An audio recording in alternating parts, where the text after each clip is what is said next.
warga kerajaan Allah, sungguh sukacita yang luar biasa jika saat ini Anda bisa bergabung dalam ibadah online Rock Ministry TV. Agar Anda dapat mengikuti ibadah dengan lebih nyaman, mari siapkan segala peralatan terlebih dahulu. Pastikan device dan koneksi internet Anda berfungsi dengan baik. Siapkan waktu khusus untuk beribadah tanpa gangguan. Hormati hadiratnya dengan sikap hati yang benar. Melalui ibadah ini, kami percaya Anda akan mengalami kasih dan kebaikan Tuhan yang mengubah hidup Anda. Warga kerajaan, selamat beribadah. Tuhan Yesus memberkati.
Shalom warga kerajaan. Lebih semangat guys, shalom. Saya undang untuk bangkit berdiri bersama. Haleluya. Mazmur 150 berkata, haleluya. Pujilah Allah dalam tempat kudusnya. Pujilah dia dalam cakrawalanya yang kuat. Pujilah dia karena segala keperkasaannya. Pujilah dia sesuai dengan kebesarannya yang hebat. Pujilah dia dengan tiupan sangkakala. Pujilah dia dengan gambus dan kecapi. Pujilah dia dengan rebana dan tari-tarian. Pujilah dia dengan permainan kecapi dan seruling. Pujilah dia dalam ceracap yang berdenting. Pujilah dia dengan ceracap yang berdentang. Biarlah segala yang bernafas memuji Tuhan. Kami dedikasikan ibadah ini dalam satu nama, Yesus Kristus Tuhan yang bersuka cita. Katakan amin. Haleluya. Oh, clap your hand, all ye people, and shout hey unto God. One more time. Oh, clap your hand, all ye people, and shout hey unto God.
He's alive.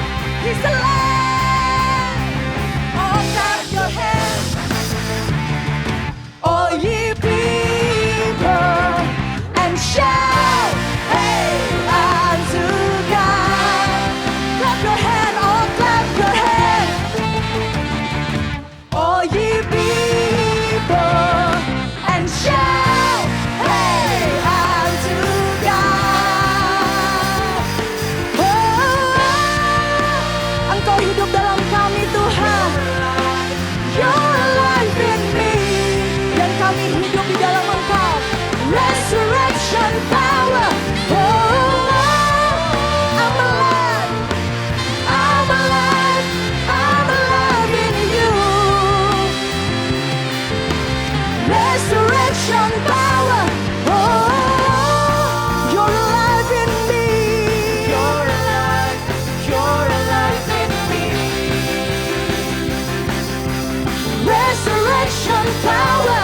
Oh, I'm alive in you, Jesus. I'm alive in you. Bagi Tuhan gak ada yang mustahil, saudara. Amin. Haleluya.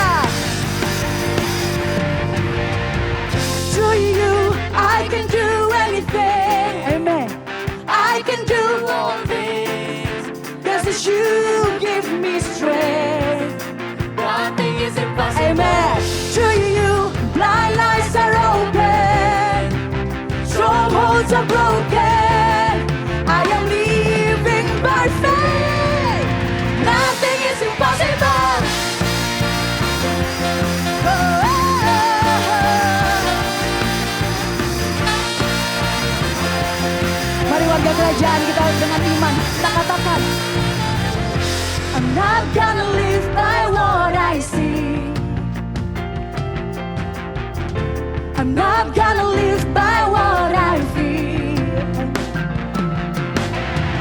Deep down I know that you're here with me. 'Cause I know that you can do anything. Through you, I can do anything. I can do all things. 'Cause you give me strength. Nothing is impossible to you. Blind eyes are open. Amen. Strongholds are broken. I am living by faith. Nothing is impossible. Tiada yang mustahil bagi Engkau Tuhan. Saya mau dengar saudara sendiri katakan, I'm not gonna live by what I see. Amen. I'm not gonna live by what I feel. Deep down I know that you're here with me. 'Cause I know that you can do anything. Through you, I can do anything. I can do all things. 'Cause you give me strength. Nothing is impossible to you. Blind eyes are open. Strongholds are broken. I am living by faith. Nothing is impossible. Betapa ajabnya dan dahsyatnya Engkau Tuhan. Yes. Katakan, I believe. I believe, I believe. I believe, I believe in you. I believe, I believe. I believe, I believe in you. I believe, I believe. I believe, I believe. Amen. I believe, I believe. I believe, I believe. Bersama kita katakan, to you I can do anything. Amen. I can do all things. Yes. 'Cause you give me strength. Nothing is impossible to you. Blind eyes are open. Strongholds are broken. I am living by faith. Nothing is impossible.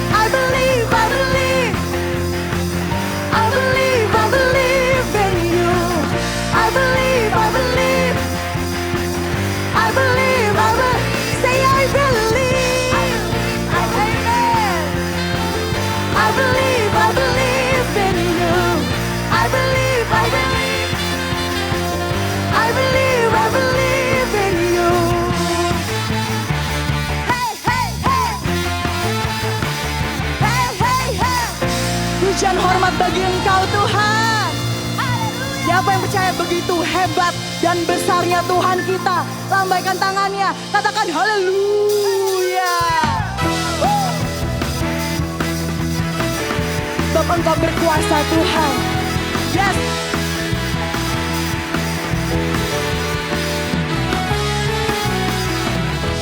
Berkuasa di bumi di surga, bertahta dalam kemuliaan. Dialah siapa? Tuhan Allah kita. Amin. Namanya berkuasa, membebas umatnya. Betapa hebat, betapa kuat, dahsyatnya Allah kita. Dia berjaya atas semua perbuatannya. Amin.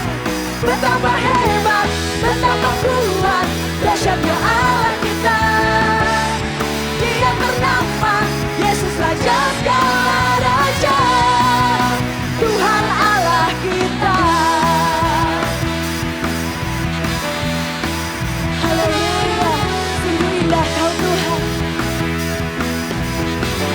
Dengan penuh sukacita kita katakan, berkuasa di bumi di surga,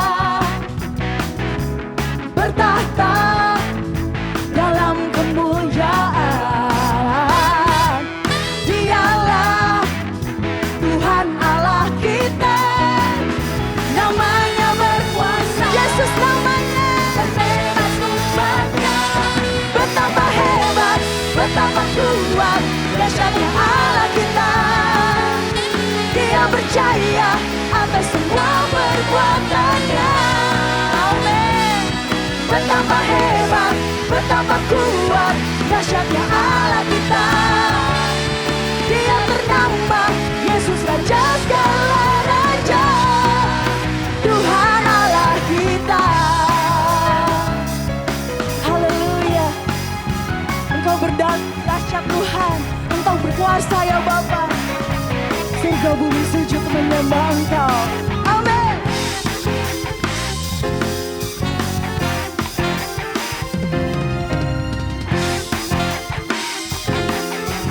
Saya mau dengar saudara sendiri katakan, haleluya. Betapa hebat, Betapa kuat, dahsyat Allah kita. yes. Dia berjaya atas semua perbuatannya. Betapa hebat, Betapa kuat, dahsyatnya Allah kita. Amin. Dia ternama siapa? yang bernama Yesus Raja. Sekali lagi boleh saudara. Raja. Betapa hebat, betapa kuat, Dahsyatnya Allah kita. yes Lord, Dia berjaya atas semua perbuatannya. Amin. Betapa hebat, betapa kuat, dahsyatnya Allah kita. Dia ternama Yesus Raja segala raja. Betapa hebat, betapa kuat, dahsyatnya Allah kita. Dia berjaya atas semua perbuatannya. Amin. Betapa hebat, betapa kuat, dahsyatnya Allah kita. Dia ternama Yesus Raja segala raja, Tuhan Allah kita. Katakan bersama, Tuhan Allah kita.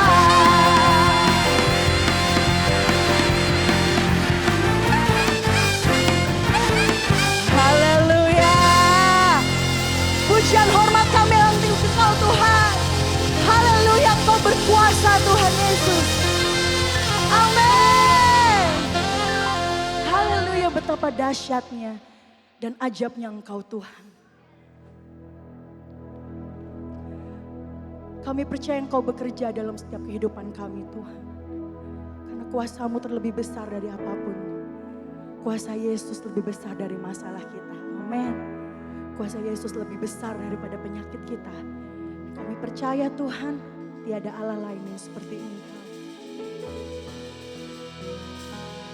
Sungguh kami bangga memiliki Allah seperti-Mu Tuhan Yesus. Thank you Lord Jesus. Kasih Tuhan. Kuasa-Mu terlebih besar, Tuhanku terlebih besar,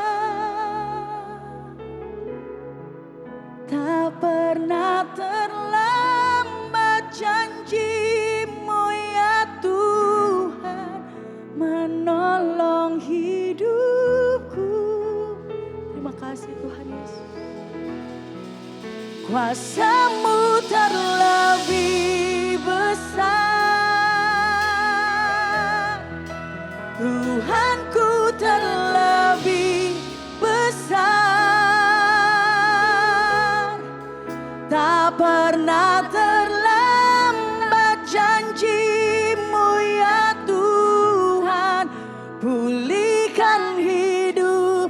Kuasa-Mu terlebih besar, kuasa-Mu terlebih besar. Tuhanku, Tuhanku terlebih besar. tak pernah terlambat janji-Mu ya Tuhan menolong hidupku. Terima kasih Tuhan. Kuasa-Mu terlebih besar, Tuhanku terlebih besar, tak pernah terlambat janji-Mu ya Tuhan, pulihkan hidupku. Tepuk tangan yang meriah buat Tuhan kita. Sungguh besar dan ajaiblah Engkau Tuhan. Terima kasih Tuhan. Hanya Kau Tuhan penolongku. Ini ungkapan cinta kami Tuhan. Yang selalu setia bersamaku. Kasih-Mu, kasih-Mu yang sanggup mengubah kehidupanku. Sungguh ku berserah, sungguh kami percaya.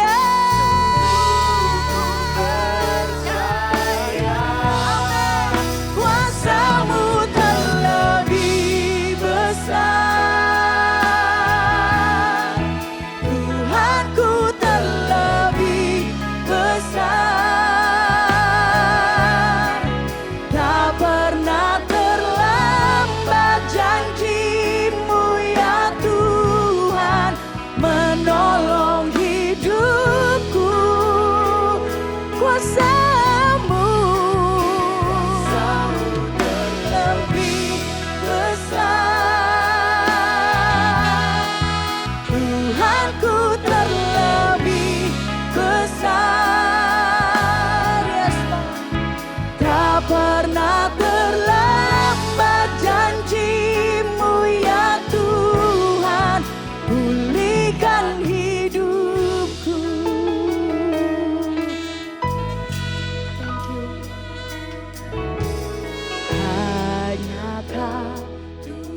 Sungguh kami percaya Tuhan.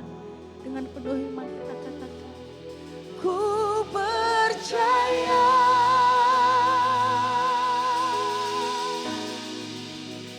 Kau bekerja.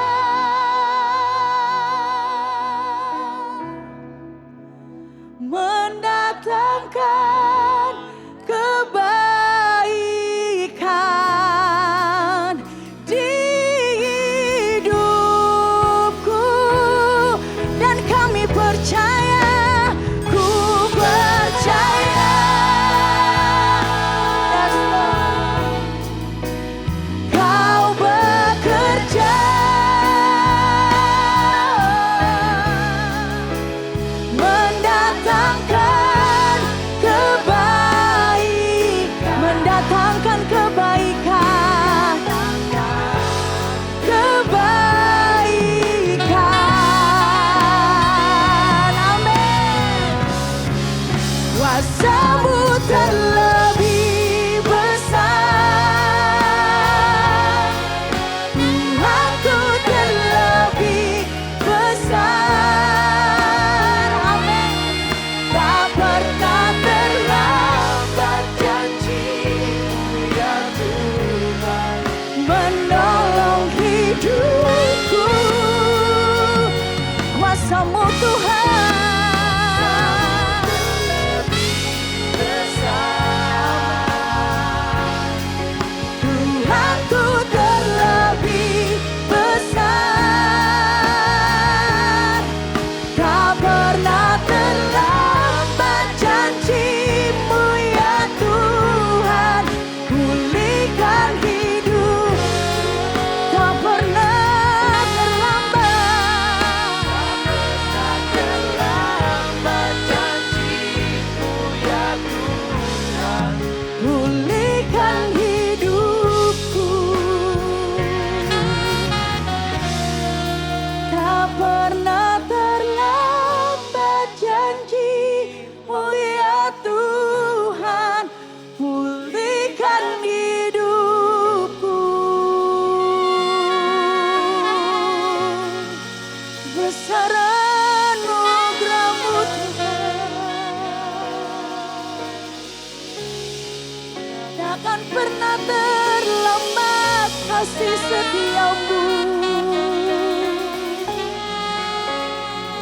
Tak pernah terlambat kasih setia-Mu.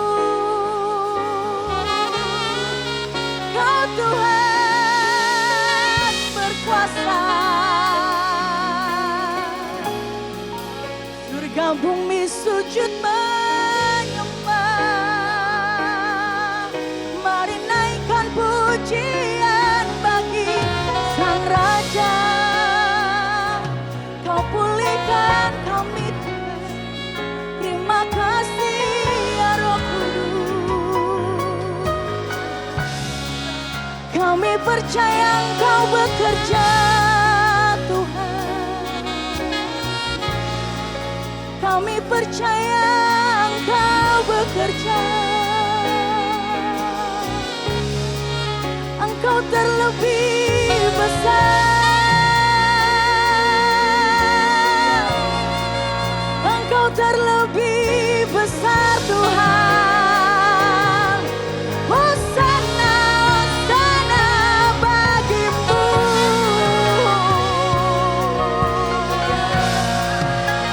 Hosana bagi Sang Raja. Hosana,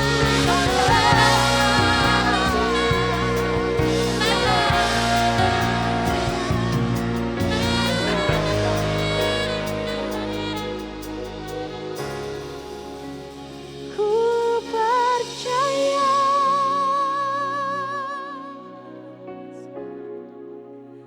Kau bekerja.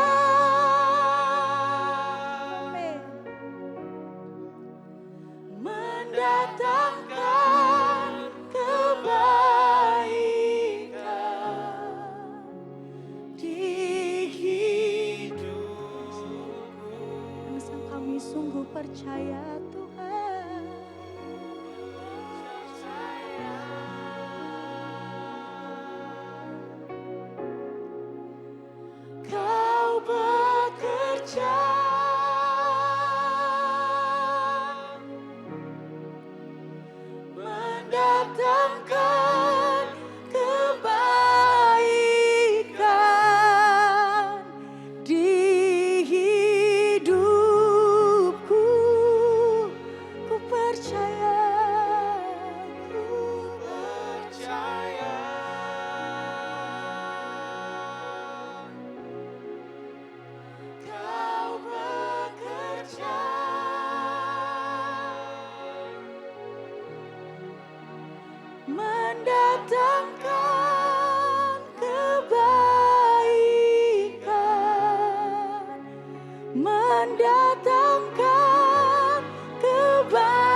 pernah terlambat janji-Mu ya Tuhan, pulihkan hidup.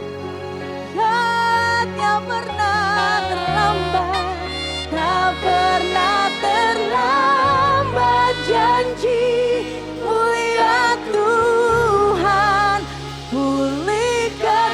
Betapa dahsyatnya dan perkasa Engkau Tuhan kami, Raja di atas segala raja, Yesus Kristus Tuhan. Haleluya. Amin.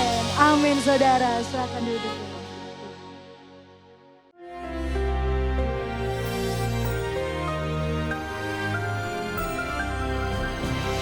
Pada akhir daripada bulan ini, bulan Juni 2023, The Year of Empowering Grace. Empowering Grace adalah seseorang itu Roh Kudus. Dan kita bicara tentang impact atau dampak daripada mujizat ataupun tanda heran. Salah satu yang paling spektakuler adalah dibangkitkannya Lazarus dari antara orang mati. Tidak ada manusia bisa membangkitkan orang mati. Yang manusia bisa lakukan adalah membuka pintu kubur. Yesus berkata, gulingkan pintu kubur itu. Dan kedua, melepaskan yaitu kain kafan daripada Lazarus. Tapi Yohanes 11:45, banyak di antara orang-orang Yahudi, orang yang sudah beragama loh nih, yang datang melawat Maria dan menyaksikan sendiri apa yang dibuat Yesus, percaya kepadanya. Itu goalnya, itu tujuannya.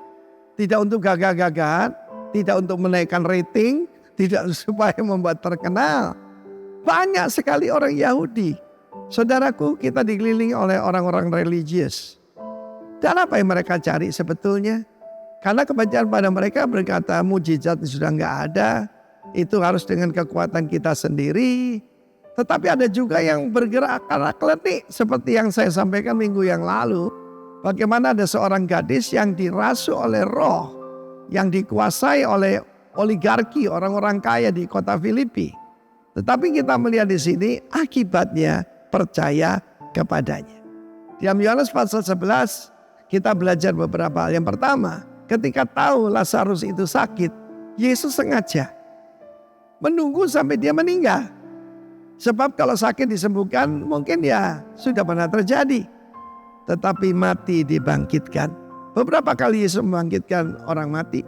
Salah satunya seorang pemuda di Nain ya, yang ada di Galilea dekat Kana sana. Dan kita tahu ya, dia berkata, sebagaimana Bapakku membangkitkan orang mati, aku juga bangkitkan orang mati.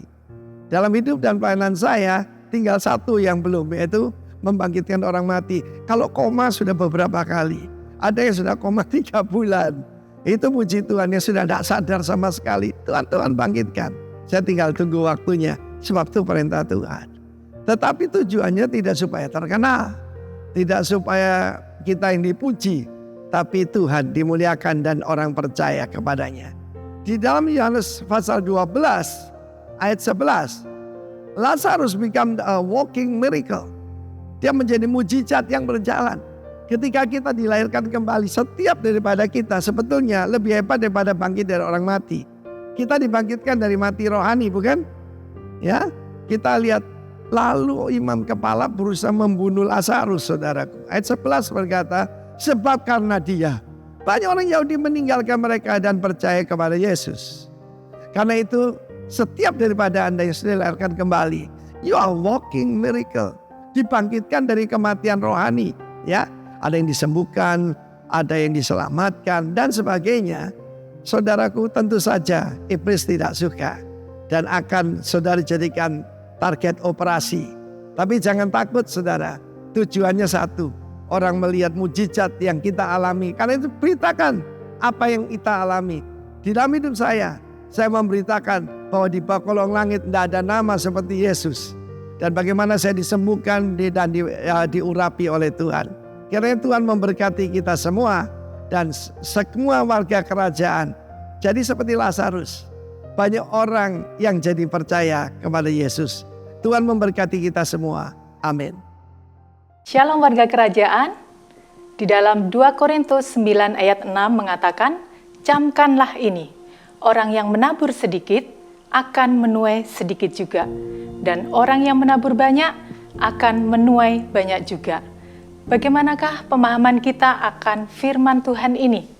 Jika kita membaca ayat ini hanya sekilas, tanpa disertai dengan pengertian yang benar, maka seolah-olah jumlah banyak dan sedikit itu akan menjadi tolok ukur atau standar berkat Tuhan yang akan kita terima. Dan hal ini tentunya akan mempengaruhi motivasi kita di dalam memberikan persembahan. Bisa jadi juga kita mempunyai motivasi yang salah di dalam memberi, karena kita akan berpikir, saya harus memberi banyak supaya nantinya diberkati banyak juga. Tetapi ayat tersebut tidak dapat diartikan seperti itu. Firman Tuhan yang tadi saya sampaikan mengajarkan kepada kita satu sikap yang benar di dalam menabur. Yang dikehendaki Allah adalah siapa yang menabur sisa, ia akan menuai sisa. Tetapi siapa yang menabur dengan kemurahan hati, ia akan beroleh kemurahan juga. Jadi bukan masalah banyak atau sedikitnya taburan yang kita berikan, tetapi Allah melihat sikap hati kita. Apakah kita melakukan dengan kemurahan hati seperti yang Tuhan ajarkan kepada kita? Kemurahan hati akan muncul ketika kita mengalami kemurahan dari Allah. Seperti kita ketahui bersama, bahwa Dia adalah pribadi yang begitu murah hati terhadap umatnya. Jadi, siapakah di antara kita yang tidak pernah mengalami kemurahan Tuhan? Nafas kehidupan yang kita nikmati saat ini pun merupakan bukti kemurahan Tuhan yang dilimpahkan atas setiap kita. Jadi kalau Allah yang kita sembah adalah Allah yang begitu murah hati terhadap anak-anaknya, akankah kita akan tinggal diam? Sebagai anak Tuhan yang tahu berterima kasih, sebagai anak Tuhan yang tahu mengucap syukur kepada Bapanya, kita juga bisa lakukan itu. Kita naikkan syukur kita ungkapkan melalui kemurahan hati ketika kesempatan untuk menabur itu datang kepada kita. Kita akan lakukan dengan kemurahan hati karena Allah telah bermurah hati kepada setiap kita. Warga kerajaan, berikan yang terbaik untuk Allah kita. Orang yang bermurah hati tidak akan memberikan sisa dari apa yang dia miliki. Tetapi orang yang bermurah hati akan mempersiapkan taburan yang terbaik karena itu merupakan persembahan bagi Allah kita. Mari kita berdoa. Terima kasih Tuhan Yesus yang baik, buat berkat-berkat-Mu, buat kasih setia-Mu, buat kemurahan-Mu dan kebaikan-Mu yang Tuhan sudah nyatakan pada kehidupan kami. Kalau saat ini kami diberikan kesempatan untuk menabur, kami mau lakukan dengan kemurahan hati kami. Kami mau berikan yang terbaik, karena Allah sudah memberikan teladan kepada kami. Engkau telah bermurah hati terlebih dahulu kepada setiap kami. Terpujilah nama-Mu, di dalam nama Tuhan Yesus, kami mengucap syukur dan berdoa. Amin. Selamat menabur, Tuhan Yesus memberkati. Selamat sore Bapak Ibu dan Saudara yang dikasihi oleh Tuhan Yesus Kristus. Shalom. Senang sekali saya Pendeta Rubin Adi Abraham bisa hadir dan melayani pada sore hari ini. Saya datang bersama dengan istri saya Lena. Kami dikaruniai 3 orang anak dalam keluarga kami, perempuan dan wanita. Jadi 3-3-nya cewek, 2 sudah menikah, masing-masing punya 1 anak. Anak yang paling kecil belum menikah, masih bekerja di Jakarta. Pada periode ini Tuhan percayakan saya untuk juga menjadi ketua sinode dari Gereja BT Indonesia. Dan di tengah masa pandemi oleh anugerah GBI terus berkembang. Sekarang ini hampir 7.000 gereja lokal di seluruh Indonesia. Selain itu GBI juga berkembang di berbagai negara. Dan ada 27 negara yang sudah ada GBI. Hari ini dimulai ibadah yang ke-28 di Tokyo di Jepang, saudara-saudara. Dan jumlah seluruh pendeta, Pratama, Madya dan pendeta hampir 20.000 orang. Dan ada lebih dari 3 juta jemaat yang tersebar di mana-mana. Kita bersyukur karena Indonesia bisa jadi berkat karena GBI sudah ada di Asia, Australia, Amerika, Eropa, bahkan di Afrika. Saya percaya GBI Rock juga mengalami perkembangan yang pesat karena kita adalah gereja yang mengandalkan Roh Kudus. Dan di mana Roh Kudus ada, kuasa Allah akan dinyatakan. Haleluya. Baik, sore hari ini saya akan menyampaikan firman Tuhan dengan judul diproses lebih sabar. Kita akan baca Kolose pasal 3 ayat 12 sampai 13 yang berbunyi demikian. Kolose 3 ayat 12 dan 13. Karena itu sebagai orang-orang pilihan Allah yang dikuduskan dan dikasihinya, kenakanlah belas kasihan, kemurahan, kerendahan hati, kelemah lembutan, dan kesabaran. Sabarlah kamu seorang terhadap yang lain, dan ampunilah seorang akan yang lain. Apabila yang seorang menaruh dendam terhadap yang lain, sama seperti Tuhan telah mengampuni kamu, kamu perbuat jugalah demikian. Kita tunduk kepala sekali lagi berdoa. Bapa, urapilah firman-Mu ini sehingga tepat sesuai dengan kebutuhan kami. Kalau ada perkara yang Engkau harus bereskan, bersihkan dalam hidup kami. Biar kami membuka hati agar kami dibentuk makin serupa seperti Kristus. Dalam nama Yesus. Amin. Bapak, Ibu, dan Saudara sekalian, sebagai orang percaya kita harus tahu orang Kristen itu karakternya harus makin seperti Kristus. Karena Christian means Christ in someone. Kalau kita orang Kristen, Kristus mesti nyata dalam hidup kita. Kita murid Kristus. Kita harus serupa dengan guru kita. Artinya kalau Yesus lemah lembut, rendah hati, sabar, kita juga harus memiliki sikap demikian. Tapi masalahnya kadang nama kita terlalu bagus, Kristen, pengikut Kristus, tapi sikap kita tidak sesuai dengan nama yang kita miliki. Ada orang masuk sebuah restoran dan dia membaca ada menu dan dia lihat ada menu sangat menarik. Es samudra hitam. Dia pesan satu, yang datang saudara tahu apa? Es cincau. Namanya terlalu bagus dengan keadaannya. Tahun 1983, 40 tahun yang lalu, saya sekolah Alkitab di Seminari Bethel Petamburan, Jakarta. Saya tinggal waktu itu di Tasikmalaya, Jawa Barat, dan saya suka naik bus malam ke sana. Dan satu kali saya masih ingat saya naik bus yang mereknya Bahagia. Dan saya berharap saya bisa bahagia naik bus itu. Saudara tahu, 2 kali mogok di jalan. Dan untuk kali kedua saya diturunkan di pinggir jalan di tengah malam tersebut. Saya ambil tas saya dan saya berkata, oh Bahagia, engkau sudah membuat aku tidak bahagia.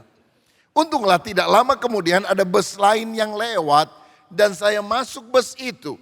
Saya masih sempat membaca namanya, Harum. Begitu masuk, baunya minta ampun, saudara sekalian. Kadang-kadang nama kita terlalu bagus, Kristen. Tapi benarkah kita punya sifat seperti Yesus? Lemah lembut, rendah hati, sabar. Bukankah kadang-kadang kita justru punya sifat yang kebalikan? Kasar, sombong, iri. Saya mau bilang kalau orang udah jadi Kristen, kalaupun dia lagi marah, gak boleh kata-kata kebun binatang keluar. Bukankah kita ciptaan baru di dalam Kristus?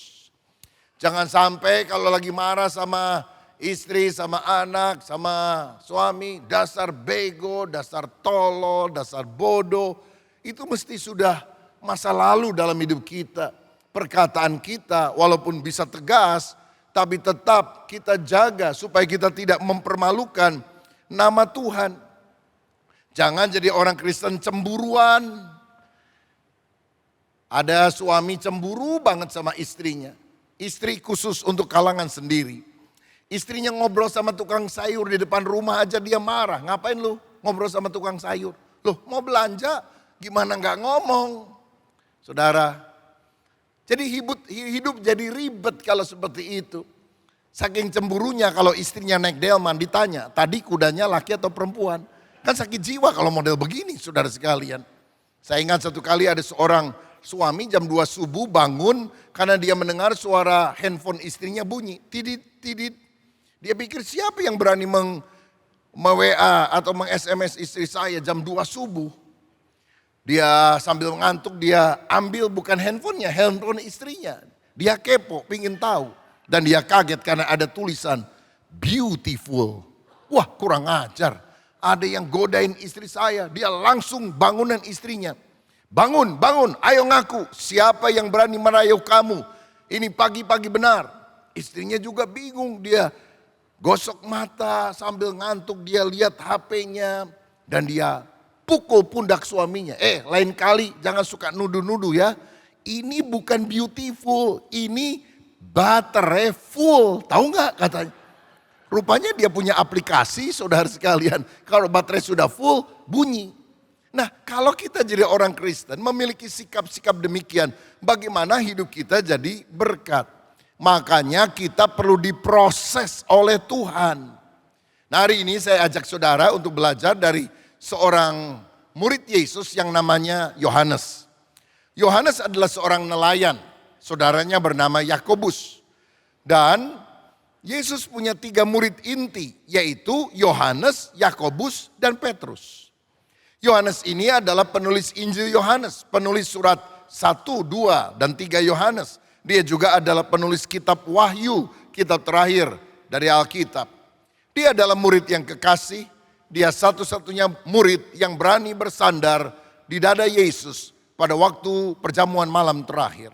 Pertanyaannya, mengapa Yohanes disebut sebagai murid yang kekasih? Apakah sifatnya paling baik, lebih baik dari murid-murid yang lain? Kalau kita perhatikan Alkitab ternyata tidak. Yang pertama, saudara sekalian, Yohanes itu punya cacat karakter yang kita sebut sebagai egois.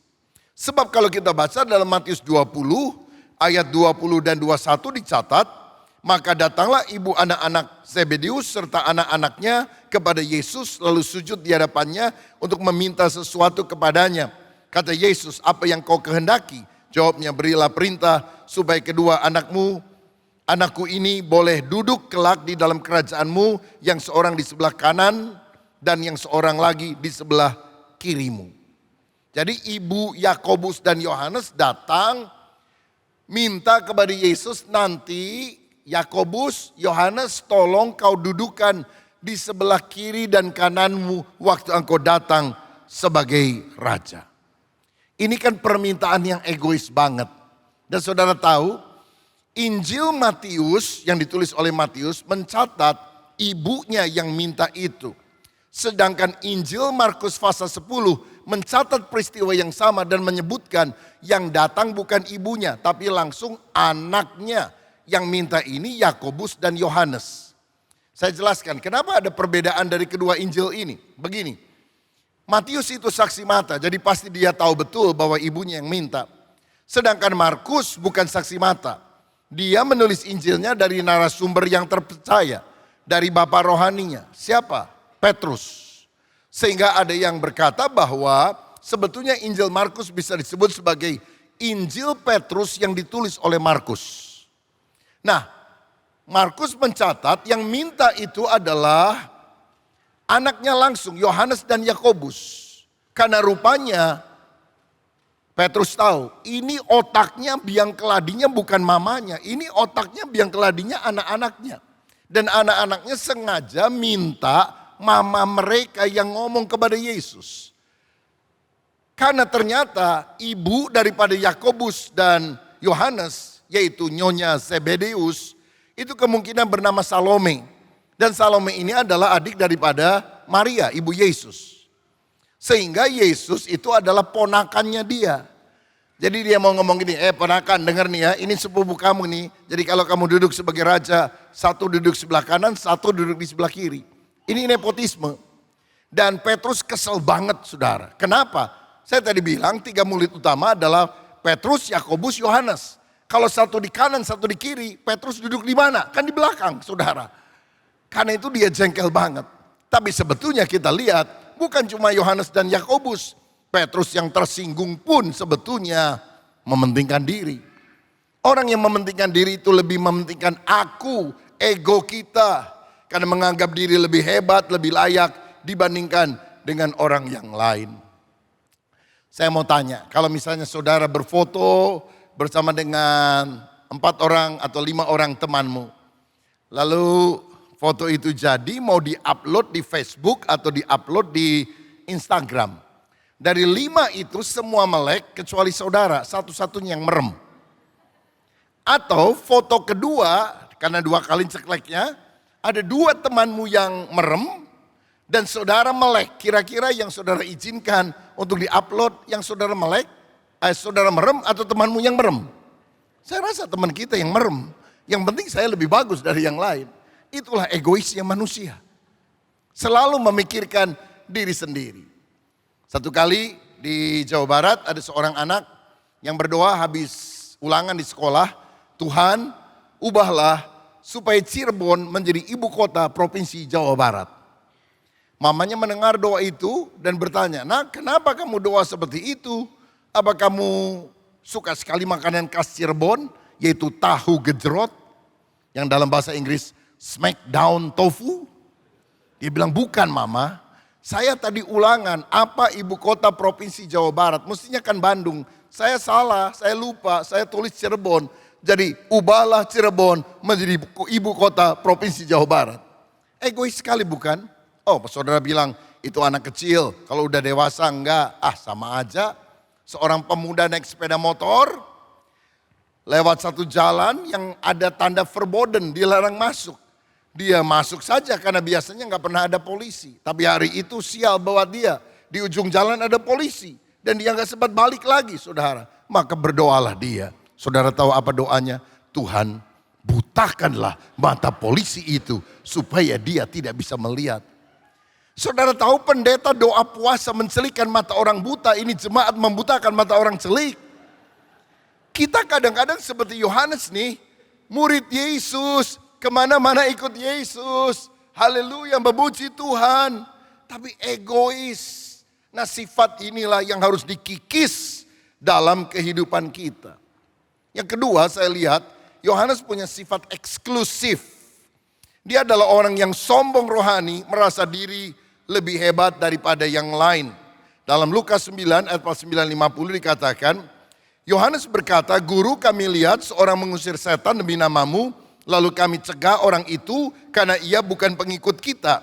Yesus berkata kepadanya, "Jangan kamu cegah, sebab barang siapa tidak melawan kamu, ia ada di pihak kamu." Bayangkan ada orang ngusir setan dalam nama Yesus, setannya keluar. Mestinya kan Yohanes senang, tapi dia justru tegur orang ini. Kamu pakai nama Yesus. Nama Yesus itu trademark tahu. Sudah dipatenkan, kok berani-beraninya kamu pakai nama Yesus. Padahal kamu bukan dari kelompok 12.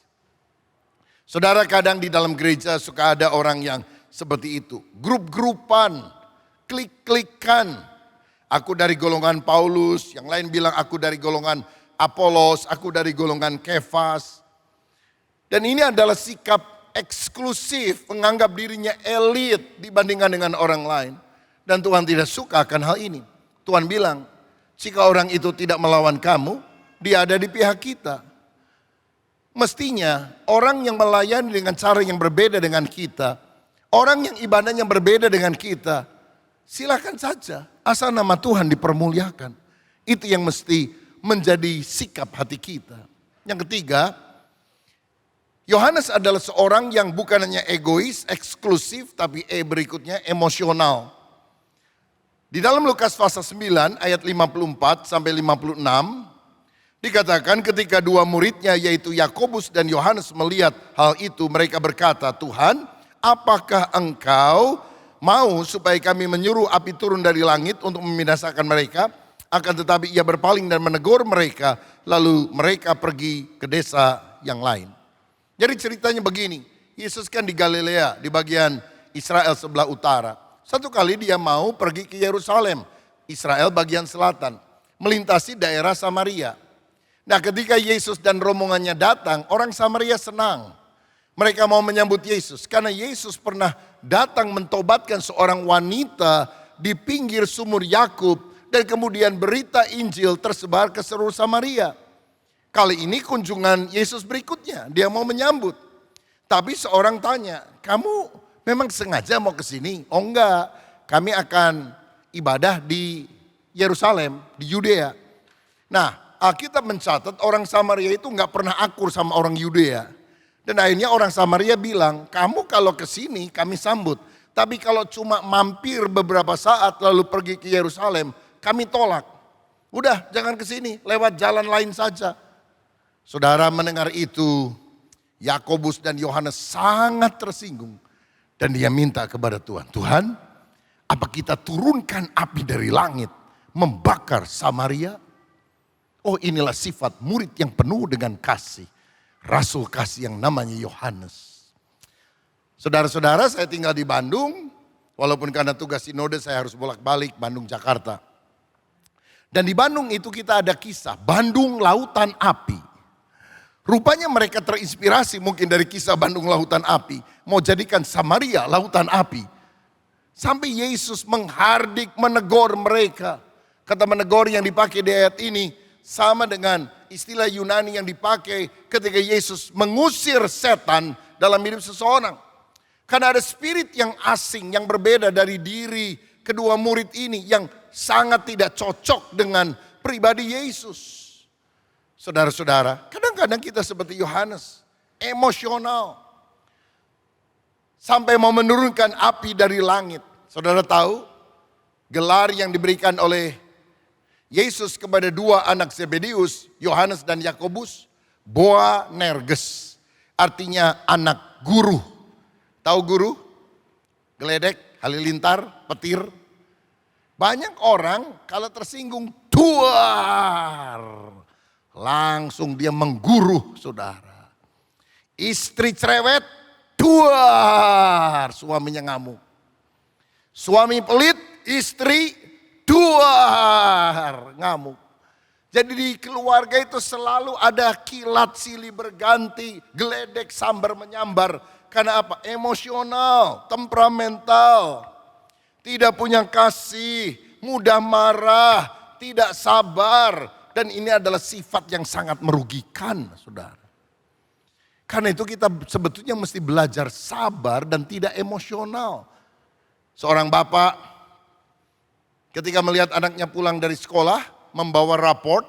Karena hari itu hari pembagian raport, langsung dia ambil. Mana raport kamu? Dia ambil, saudara. Begitu dilihat, waduh merah semua. Nilainya jelek-jelek, 45, merah. Wah ngamuk dia. Kamu anak gak tahu diri, bikin malu orang tua. Dari kecil digedein, udah gede gak bisa dikecilin lagi. Mulai hari ini kamu tidak boleh bla bla bla bla bla. Anaknya bilang sabar papa, saya bisa jelaskan. Tidak perlu sabar-sabar, papa sudah tahu. Nih lihat ada hitam di atas putih, apalagi ini merah di atas putih. Apalagi alasan kamu. Sabar papa, itu bukan rapot saya. Rapot saya yang ini dia keluarkan dari tasnya. Dan begitu papanya lihat nama anaknya. Begitu nilai dilihat 89. Loh kok bagus nilai kamu? Iya papa itu kan rapot saya. Kalau begitu anak bodoh siapa yang kau pegang ini rapotnya? Itu kan rapot papa dulu waktu masih kecil. Saya temukan di bawah kolong lemari. Kan malu saudara sekalian. Makanya jangan kita gampang emosional, tidak tahu duduk persoalan yang sebetulnya. Jangan mudah meledak, jangan mudah marah, jangan emosional. Lebih sabar. Coba kiri kanan kasih tahu. Belajar sabar. Sabar subur. Tidak sabar masuk kubur. Sabar dalam susah sukarmu, sabar Tuhan selalu sertamu. Tapi ibu-ibu saya mau bilang ya, jangan kita ini kelihatannya sabar tapi hati dendam. Kan ada orang seperti itu, diem aja tapi sekali meledak bahaya itu saudara. Satu kali ada seorang bapak ngomong gini sama temen kantornya. Gue lihat ya, bini lu itu nyebelin banget orangnya. Tapi kamu kok gak pernah marah sama dia? Kenapa? Begini, waktu kita baru menikah, dia beli kucing. Dia kasih makan tuh kucing. Tangannya dicakar. Tapi saya tahu istri saya itu sabar, dia nggak marah. Dia cuma bilang 1 katanya. Besoknya dia kasih makan lagi itu kucing. Kucingnya nyakar lagi untuk kedua kali. Dia juga nggak marah, sabar. Dia cuma bilang 2. Besoknya dia kasih makan lagi. Untuk ketiga kalinya dicakar juga. Dia juga nggak marah, dia cuma bilang 3. Malah dia pergi lagi ke dapur, bikin makanan lebih banyak, lebih enak. Disuruh makan tuh kucing. Kucing makan dengan lahap. Begitu makan, tiba-tiba kelepek, mati tuh kucing. Rupanya diracun, saudara-saudara. Bulu kuduk dari suami berdiri. Dia bilang tidak punya peri kebinatakan. Pembunuh berdarah dingin. Dimaki-maki istrinya. Istrinya diem aja. Nggak marah, diem aja. Tiba-tiba dia bilang 1 katanya. Sejak itu dia tidak pernah marah lagi, saudara sekalian, kepada istrinya. Dia takut nyawanya terenggut, saudara. Jadi bapak-bapak hati-hati ya, kalau istrimu kelihatannya sabar, tiba-tiba udah ngomong 1, banyak doa puasa. Jangan sampai maut mendekat sebelum waktunya, saudara. Oke, ini 3 sifat buruk dari Yohanes, murid Yesus, yang saya rasa juga mirip-mirip dengan kita. Karena Alkitab itu kan bagikan cermin. Kita ini udah ke gereja, udah pelayanan, menyebut diri anak Tuhan. Tapi egois, eksklusif, emosional. Siapa yang mau dirubah karakternya menjadi serupa seperti Yesus? Angkat tanganmu, berikan kemuliaan untuk Tuhan kita. Tuhan, saya mau diubah menjadi serupa seperti Engkau. Apa kunci perubahan yang dialami oleh Yohanes? Yang pertama, Yohanes berubah karena kelahiran baru. Karena dia percaya kepada Yesus Kristus.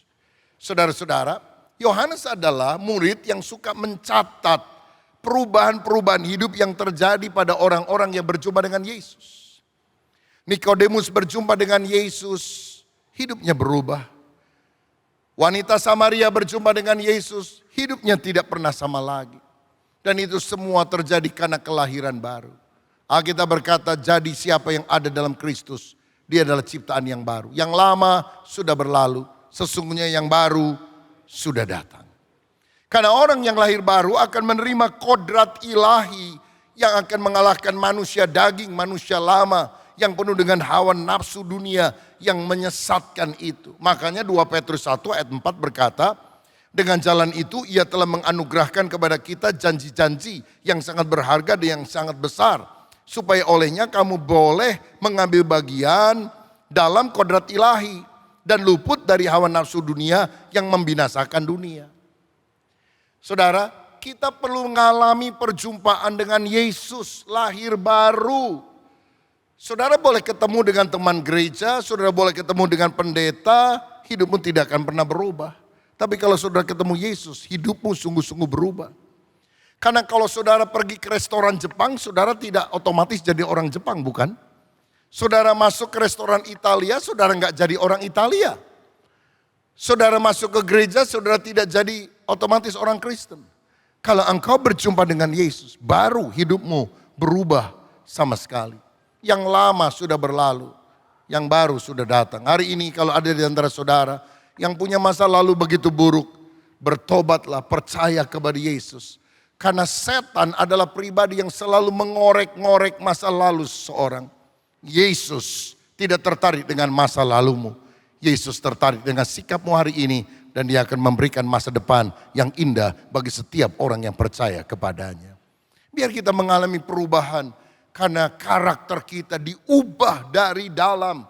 From inside out. Karena kelahiran baru yang terjadi. Yang kedua, perubahan terjadi karena keintiman dengan Yesus. Kita lihat bahwa Yohanes adalah orang yang berusaha di tengah kekurangannya menjalin keintiman dengan Tuhan. Dia adalah murid yang paling suka duduk di bawah kaki Yesus, mendengarkan kisah dari Yesus. Saudara tahu di dalam Injil itu ada 4, di dalam Alkitab ada 4 Injil, Matius, Markus, Lukas, Yohanes. 3 Injil yang pertama disebut sinoptik, artinya sama. Karena punya cara pandang yang sama dalam penulisannya. Lebih banyak menceritakan tentang karya atau perbuatan Yesus. Yohanes walaupun Injil, Tetapi dia tidak digolongkan sebagai sinoptik seperti Matius, Markus, Lukas.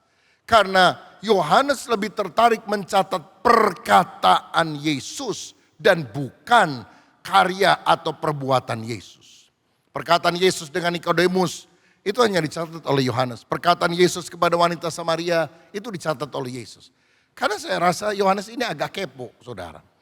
Murid yang lain gak berani nanya. Tapi Yohanes yang nanya, Tuhan, tadi malam waktu saya udah mau tidur, itu ada orang Farisi datang malam-malam, itu ngapain Tuhan? Oh, Nikodemus. Iya, kenapa Tuhan? Dia mau tanya tentang hidup yang kekal itu gimana caranya. Dicatat sama Yohanes. Tuhan, kita kan disuruh pergi beli makanan waktu kita masuk ke Samaria. Tuhan kok lagi ngobrol sama wanita Samaria. Ngomong apa itu Tuhan? Oh gini, aku bicara soal air hidup. Itu yang paling kepo itu Yohanes, saudara. Makanya Injil yang lain gak pernah menulis karena gak berani nanya yang begini-begini, saudara. Dan ternyata waktu Yesus bicara kepada Yohanes, itu mengubah pola pikirnya, mengubah sikap hatinya, mengubah hidupnya. Karena apa? Dia di tengah kekurangan menjalin kedekatan, keintiman dengan Tuhan. Mana yang lebih benar? Saya harus suci dulu, baru saya dekat sama Tuhan. Atau saya harus dekat dulu dengan Tuhan, baru saya disucikan. Apa yang membuat kita bisa mendekat kepada Tuhan? Bukan kesucian yang kita lakukan dengan perbuatan diri sendiri. Tapi oleh darah Yesus kita disucikan. Karena itu di tengah kekurangan kelemahan kita, jangan lari menjauh daripada Tuhan. Hidup dekat dengan Tuhan. Alami hadirat Tuhan. Engkau akan dibasuh di dalam hadiratnya. Engkau akan mengalami pembaharuan karena karya Roh Kudus. Waktu engkau suka memuji Tuhan, suka beribadah kepada Tuhan. Makanya rajin ke gereja, sesibuk apapun datang ibadah, saudara. Ya karena di dalam hadirat Tuhan waktu kita memuji, menyembah, waktu kita mendengarkan firman. Itu perubahan rohani mulai terjadi dalam hidup kita. Lagian kalau dengar khotbah siapapun yang menyampaikannya jangan suka ngantuk. Kalau saudara memberikan anggukan tanda setuju tanpa diminta. Bagaimana hidup saudara bisa dirubah? Seperti dua orang pergi ke gereja. Lalu setelah bubar kebaktian yang satu bilang, keterlaluan tuh. Masa pendeta khotbah dia tidur? Mana kok saya nggak lihat kata temennya. Itu yang duduknya persis depan kamu. Oh iya benar, dia bukan cuma tidur, ngorok. Ngoroknya kenceng. Sampai saya bangun katanya. Loh rupanya dia ikut tidur saudara sekali. Loh gimana orang seperti ini bisa diubah oleh kuasa Roh Kudus. Tidak menjalin keintiman dengan Tuhan. Saya lihat saudara hari ini tubuhnya ada di gereja. Tapi saya tidak bisa jamin pikiran saudara ada di gereja. Mungkin ada yang mulai mikir, habis ini makan di mana ya? Habis ini kemana ya? Lebih bagus mana sih? Badan di gereja, pikiran di mall? Atau badan di mall, pikiran di gereja? Siapa yang pilih pertama? Badan di gereja, pikiran di mall. Siapa pilih kedua? Badan di mall, pikiran di gereja. Yang benar itu badan di gereja, pikiran di gereja, saudara sekalian. Kita sudah ada di gereja, konsentrasi, fokus, masuk di dalam hadirat Tuhan. Itu mengubah kehidupan kita. Hiduplah dalam doa, hiduplah dalam firman setiap hari. Baca Alkitab setiap hari, kita akan diubah di dalam hadiratnya. Sebab ada ungkapan dalam bahasa Inggris berkata, nearness is likeness.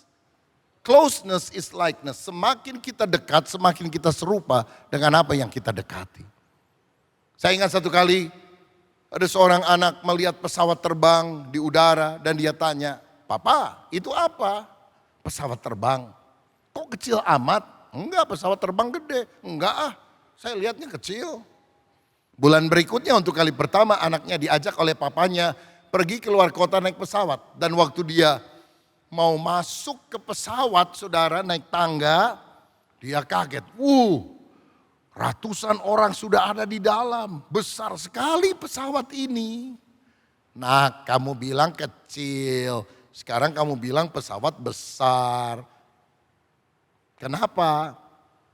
Papa, bulan lalu saya lihat pesawat itu kecil karena saya lihat dari jauh. Sekarang saya lihat dari dekat pesawatnya besar. Saudaraku, kalau engkau hidup jauh dari Tuhan, Tuhan terasa kecil, masalahmu terasa besar. Tapi kalau engkau dekat dengan Tuhan, Tuhanmu yang besar. Masalahmu jadi kecil dan dengan kekuatan Tuhan engkau bisa mengatasi semua masalah yang ada dalam hidup saudara. Tiap pagi mulailah dengan berdoa, menyembah Tuhan, membaca firman Tuhan.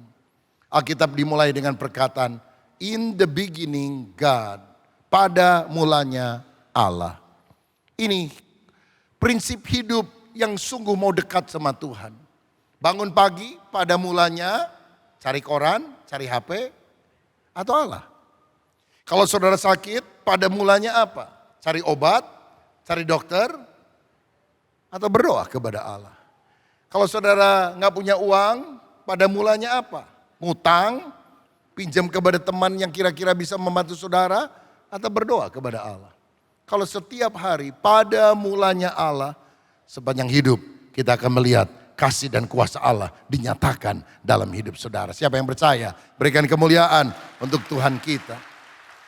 Yang terakhir, yang ketiga, kunci perubahan K yang ketiga adalah selain kelahiran baru, keintiman dengan Yesus, keteladanan Yesus. Kenapa Yohanes bisa berubah dari orang yang egois, eksklusif, dan emosional menjadi murid yang karakternya makin mirip seperti Yesus? Karena dia belajar keteladanan dari Yesus sebagai panutan yang perlu ditiru. Pertama, Yohanes melihat bahwa Yesus adalah pelayan yang rendah hati. Satu kali mereka sedang mengadakan perjamuan malam terakhir. Mereka pinjam ruangan rumah orang, saudara sekalian.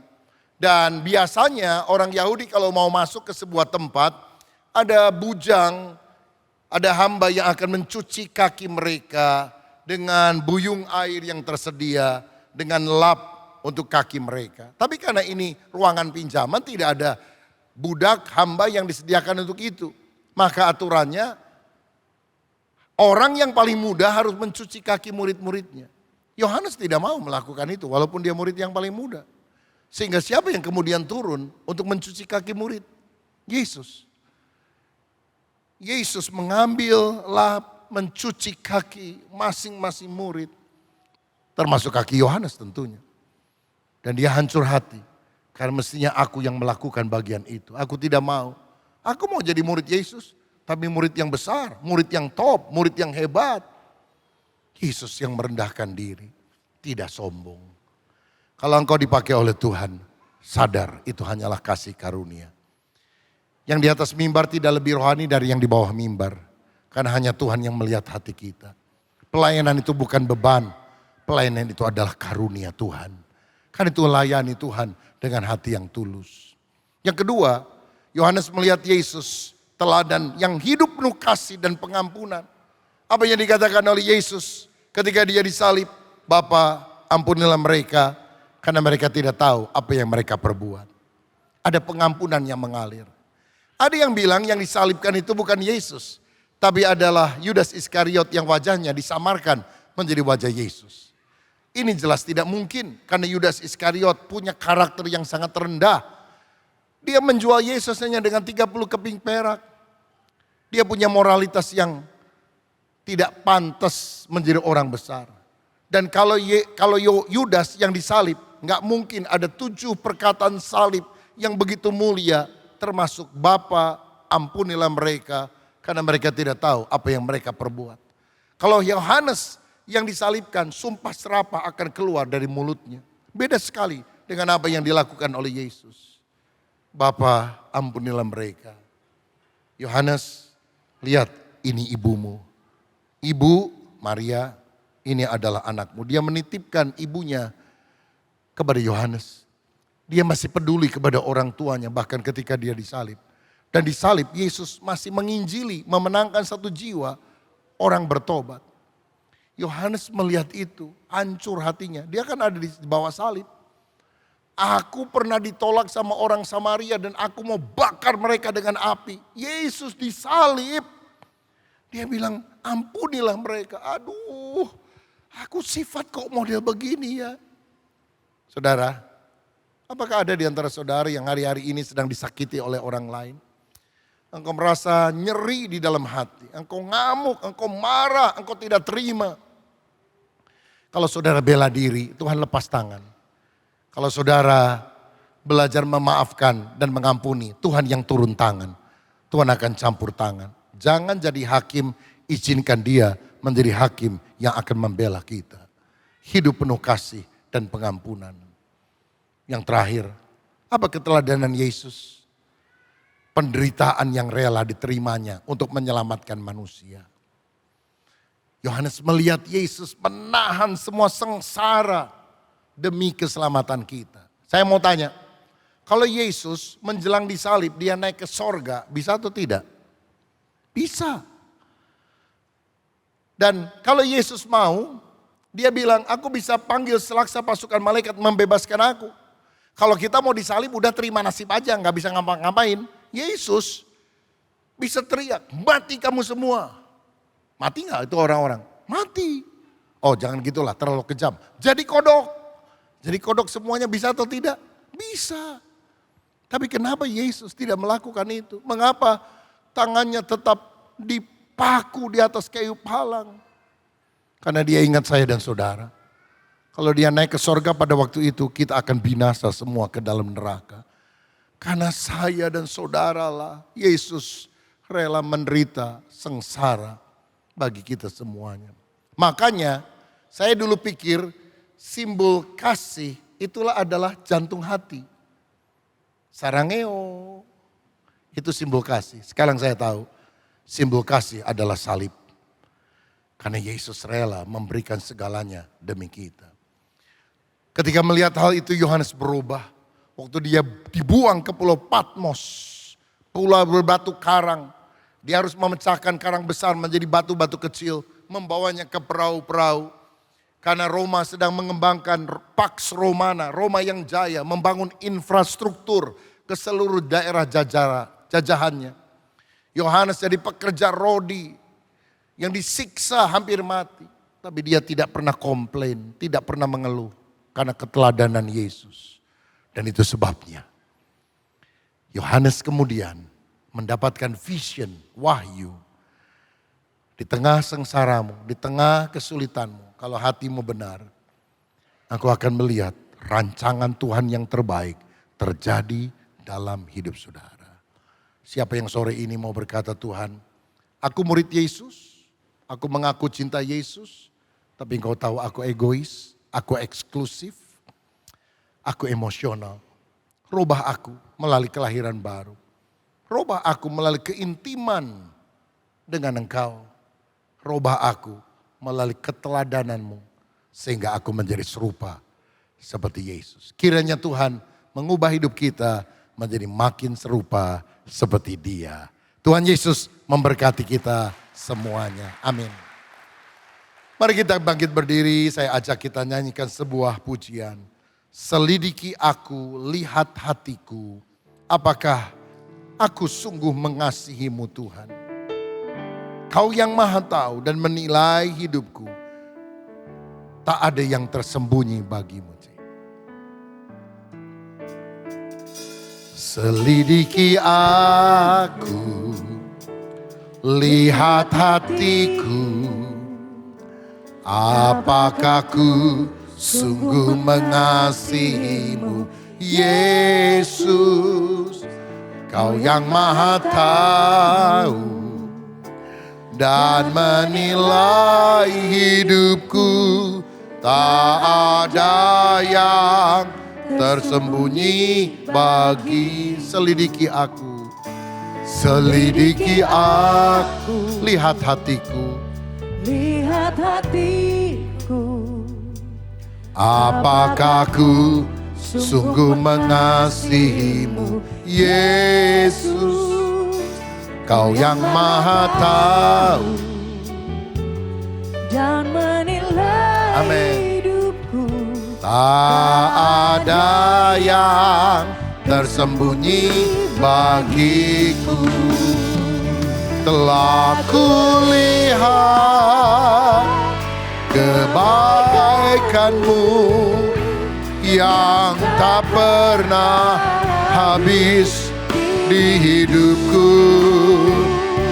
Ku berjuang sampai akhirnya kau dapati aku tetap setia. Mari katakan sekali lagi. Selidiki aku. Izinkan Tuhan melihat hatimu yang terdalam. Apakah ku sungguh mengasihi Koram Deo, di hadapan Tuhan kita berdiri. Kau yang maha tahu dan menilai hidupku. Tak ada yang tersembunyi bagiku. Mari angkat hatimu. Telah kulihat kebaikanmu yang tak pernah habis di hidupku. Ku berjuang sampai akhirnya kau dapati aku tetap setia. Kita bersyukur buat firman yang disampaikan, satu pesan yang kuat. Tidak pernah kesabaran itu terjadi dengan secara instan. Semua dimulai kita mau. Memang sakit. Tapi waktu kita terbentuk, saudara akan lihat hidup saudara akan menjadi berkat. Sekali lagi kami atas nama daripada Penatua Gereja Lembah Pujian, Bapak Pendeta Timotius Arifin mengucapkan terima kasih buat Bapak Pendeta Rubin Adi Abraham bersama dengan Ibu. Thank you Tuhan memberkati buat pelayanannya. Mari kita angkat roto ini tinggi-tinggi.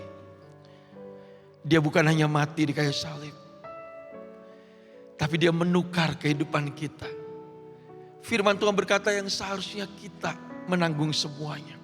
Seharusnya kita yang harus mengalami semuanya itu. Dia tukar karena mengasihi kita. Tujuannya cuma satu.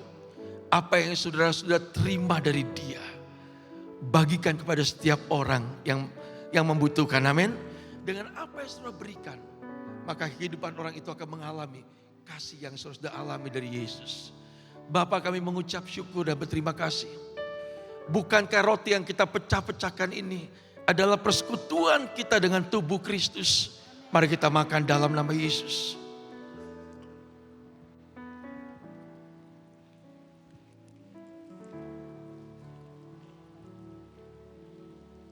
Mari angkat cawan ucapan syukur ini tinggi-tinggi. Tinggi-tinggi angkat.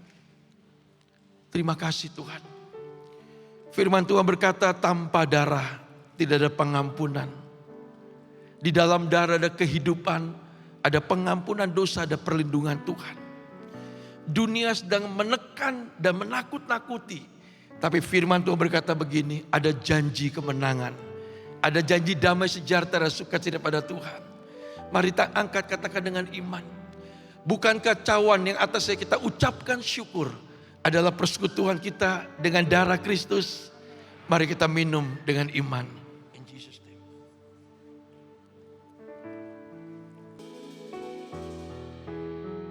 Mari kita berdoa. Bapak, terima kasih untuk ibadah yang Tuhan sudah berkati. Kami berdoa untuk Bapak Pendeta Timotius Arifin dan seluruh penatua, hamba-hamba Tuhan yang melayani di GBI Rock, baik di Bali maupun dimanapun Tuhan percayakan. Biarlah pengurapan Tuhan makin bertambah. Kami juga berdoa buat pemerintah bangsa negara kami, mulai dari presiden, wakil, para menteri, gubernur, dan seluruh yang ada di jajaran sampai ke bawah ya Bapa. Biarlah hikmat Tuhan mengalir dalam kehidupan mereka.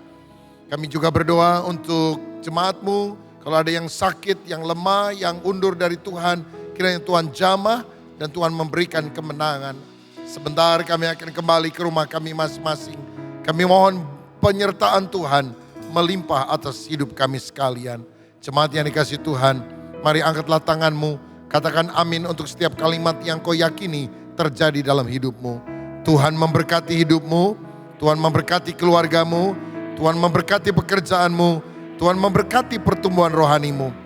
Kasih dari Allah Bapa Surgawi, kasih karunia dari Tuhan Yesus Kristus, dan persekutuan dari Roh Kudus menyertai kita mulai hari ini sampai Maranatha, Tuhan datang kembali. Haleluya. Amin.